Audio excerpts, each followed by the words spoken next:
Hey cycling community, this is Steve Grusis, the Cycling Greek. This is the penultimate downhill ride for Colonel Ken. Colonel Ken is being deployed to Turkey to work with NATO. He's leaving us next week. Next week is going to be his last downhill ride. Through fortuitous timing, the accountant has jumped into the wake of a slow-moving transport, so now we have to go chase him. There are 3 spots to fill on our unofficial podium. With our current group, I have an outside chance to get on one of those spots, especially since I've been losing a little weight and I'm benefiting from the big gear climbing intervals I've been doing.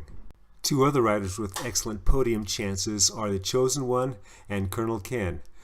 Both are in form and a lot lighter than I am. Now, the Chosen One was telling me that he's feeling a little knackered today. I don't know who's on my wheel. I've made up some real estate on the accountant, but now I'm starting to slow up.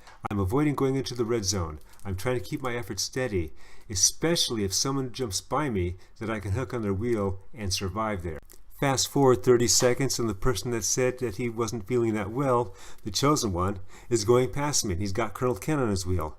As planned and hoped, I attach on to Colonel Ken. We're going uphill and there's not a lot of draft available, so it's hurting to stay on there. But I got to stay on hopefully to the middle flat section where I can recover a little more. So now I just got to hang. I do this by riding the fine line between aerobic and anaerobic death.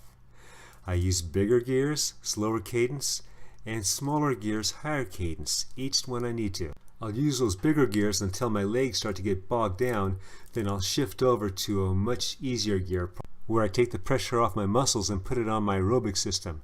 Once my aerobic system gets taxed by that high cadence spinning, I shift back to a much bigger gear.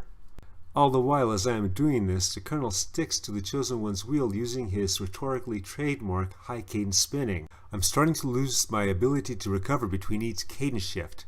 I have to bring another set of muscles online so I can survive to that middle flat section. And that's standing.